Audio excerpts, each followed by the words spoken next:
So probably the second busiest guy at the show today. Robbie, how you doing? I'm doing great, man. Good. Good to see you. Yeah, so we made it down here to Atlanta. You've been doing some shooting. I know you're busy. You're busy, very busy. But not too busy for you. Well, I appreciate that. I appreciate that.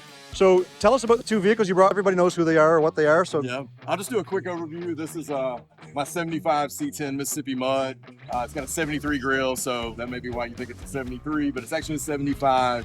Round headlight. It's got Detroit Speed 2 suspension. It's still on leaf springs and it's still on a factory style coil, but Detroit Speed incorporates their GMT 800 spindle and hub assembly. So you get that sort of bearingless, or you get that tail bearing hub assembly, and we've really got all that covered up with some Redline tires from Diamondback Classic and some Halibrandt Sprint wheels. They're 20 by 8.5s in the front, 20 by 10s in the rear, and this truck is fresh patina and surface rust, and probably on the edge of patina. It's absolutely cool from the top right down. I appreciate if that thing had no paint on it, it would be cool, man. I appreciate it. So tell us a little bit about the interior. I see a couple of buddy buckets in there. Yeah. So in the early 70s, I think it was probably up till 76, you could get low back buckets in these trucks, just like you could in the 69, 72 truck. So same console, basically same seat setup. Brackets are obviously different because the floors in those trucks are different, but yeah, this is really one of my favorite things. And forgive me for I don't even have the inside of this truck cleaned. I don't. That's kind of one of the things I'm known for, not really cleaning my trucks when I take them to shows. It is what it is, man. That's what they're made for. Get out and drive. That's right. But we're still missing a few air vents in here, but we got Dakota digital gauges. We got a Scott Stivers shortened column and USA 1 interior mixed with a lot of OEM stuff. So these are original 75 panels. And I converted this interior to the red from the blue, which I'm really proud of. So it's a cool truck. You want to check under the hood real quick? Absolutely, I wouldn't say no. So this is just a 350 crate motor that we had sitting around the shop, and I really was I've done the LS thing. I love LSs, but I wanted to do something different, and I wanted a small block that just sounds like an old school rowdy small block. So this is just a 350 with a Lunati cam. It's still flat tapping, hydraulic flat tapping. It's not roller. So you really even more so get that old school sound. But Ultimate headers, Summit aluminum heads, Holley Terminator X Max EFI, and we got the Holley front accessory drive, and then full wheel whip brake system. So we leveraged Level 7 Motorsports knowledge on all their braking stuff and went just straight with a wheel whip master. We've got their entire soft line brake kit. And of course, they helped us source all the wheel wood brake package on this thing. So we got 13-inch rotors up front, 12.88 rotors in the rear, and 6-piston calipers up front with 4-piston calipers in the rear. And this thing will stop on a dime. I have so many people ask me, "Where's my booster? Where's your booster? Where's your booster?" Don't need it. This thing right here really does the job. So I'm very happy with it. Our buddy Churchill raised these stock inner fenders, which I'm really proud of because I think it kind of keeps that stock-ish look in here, even though we've got shade firewall. But really happy with how this thing's turned out so far. And one of the neat things that a lot of people talk about is how big and bulky the factory AC units are on these square bodies. Yeah. One of the things that when we take that out and we clean up that firewall a little bit, it takes us back a couple of generations in these trucks to the 40s and 50s when there was nothing there anyway. Yep. Maybe your battery box was there or whatever, but it cleans them up. But it's the subtle things. Yep. Now, one thing I did notice here was you talked about the shortened column. That's right. Things look a little different under here than what they do under my truck. Yeah. Tell me a little bit about that column. Yeah, so this is also, we sourced this from Level 7. So we've got the Scott Stivers shortened column. So he shortened the actual part that goes from the intermediate shafts up into the steering wheel. But this is a Level 7 setup, a Level 7 Motorsports setup that they sell. It's got all the joints, your intermediate shaft, and runs all the way into the Borgeson box, quick ratio Borgeson box that they sell. And they give you but they can help you with all the plumbing to make all that work with a 350 or an LS or whatever you got. But yeah, it just cleans it up really nicely and makes it really adjustable, especially when you're going with a short column. For sure. Yeah. One of the upgrades that a lot of guys will do is they'll go to that quick ratio box. Yep. I have not. Mine's completely stock. It's leaking, so it's the next step. I love this one. Yeah.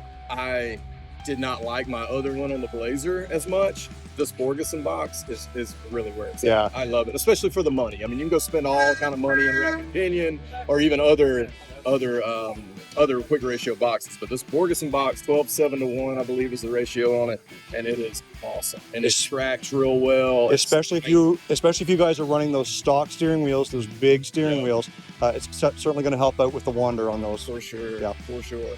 So you've told us a little bit about Mississippi Mud. Let's go talk about the other truck. Yes, which I don't have as much to say because there's not a bunch of great mods on. So what's up, Robbie? Not much to say, no matter how you look at it. It's still. Not much to say, but still a lot to talk about. That's right. Yeah. So this is an 1989 V3500, 1 ton, 4-wheel drive, Dana 60 up front. It's got a 14-bolt full float in the rear. It's an old Forest Service truck out of Texas. It is basically stock. It's got a 350 TBI. It's got a turbo 400 with an MP205. It has no options. I mean, all the windows roll down. I mean, you don't even get a gear shift lever or a turn signal lever in this thing. I'm just kidding. I think Mike actually broke that thing. We're just reaching up in here and doing it now. But we're gonna put a shortened column in it. I'm gonna go back and put a nice new mat in it. Just clean up all the interior, get a nice dash pad, repaint these, and we're gonna drive this truck. Yeah. My wife drove it here today. Yep. I mean, it's got all new brakes. All the axles have been gone through. The transfer case has been gone through.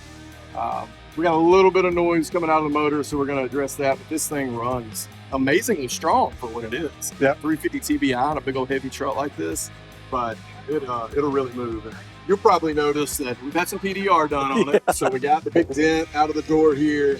There was a big dent on the other side, but most of this is original paint. This has been touched up. You see with some little warp. This side has been painted, and everything else is this original Forest Service green that I just love. So, quick question. Yeah. Are we in the double digits for fuel economy on this thing? We are nowhere near Nowhere near it. Nowhere near it. Even as it sits, it's a 373 gear, so it's not even a super low gear. But I bet this thing's probably getting 9. Yeah, well, you're close. I'm getting close. But something to work on. I bet it's about 9. Something to work on. You got a little bit of patina on the top. Coming from Texas, you're going to get that anyway. Oh yeah. Yeah. Yeah, and it's but what I love about it, I mean, it's just got this old peanut butter interior. You know, plenty of room for the kids. Like I said, it's still dirty. I mean, I've cleaned on that, but this is a truck that I bought out of Texas. It sat for about 1.5 years after we put the fuel system in it. We had a bad lifter, and it kind of just got put on the back burner for a minute. And then I finally decided I'm done. I'm ready to drive this truck, so whatever it takes. And so that's what we've been doing. So a couple of trucks that we don't see here today. Yeah. We don't see the K5. Yep. We don't see Philpott. You sold Philpott. Yeah. I've actually gotten rid of quite a few things. Yeah, because you had a big sale. I did, Yep. but I've been quietly kind of moving some things around too, and not really just because I want to get rid of a bunch of stuff, but some opportunities that presented itself. I actually traded the Blazer away for a big Duramax truck that I needed to help me do some towing and help me get the kids around. So, but that's still local. A friend of mine, Aaron White, still has that. And the Wagoneer, you still got the Wagoneer? Got the Wagoneer, Penny. Yep, Penny. Mike actually just finished putting all the fuel injection on it, going through the trans, getting that thing ready for the road. So you'll be seeing it back on the road soon. And I've got the 59 that we'll ultimately be digging into. I've got the 63 that we'll ultimately be digging into. And we're going to be revamping Teddy completely the end of this year. So Teddy's where it really started with UBT. Yeah. Back, for those of you guys who watch me that also watch UBT, you'll know UBT was not always UBT. I started watching you had something like 12. No, you had less than that because you went from 0 to like 1,000 like overnight. Whitlock Garage. My garage, yeah. Yeah, so Teddy's been around for a long time. Teddy's had a few little still here. beats and bangs. He's had a few beats and bangs along the way. Yeah. We've got that but fixed come up. Back better. Absolutely, absolutely. So if you guys don't follow United by Trucks, make sure you're doing that on Instagram. You're doing it over on Facebook as well as YouTube. That's where you're going to see everything there is to see about United by Trucks, and they've also got a website. Check out their merch. Lots of great stuff over there as well. Robbie, thank you for your time, man. It was awesome. Great. Finally, it was great to meet you. So good to see you in my home state. Absolutely. So good to see you. And I think we might even be going for beers tonight. Oh, okay. Sounds great. Sounds good. Sounds good. Good to see you. Cue the music.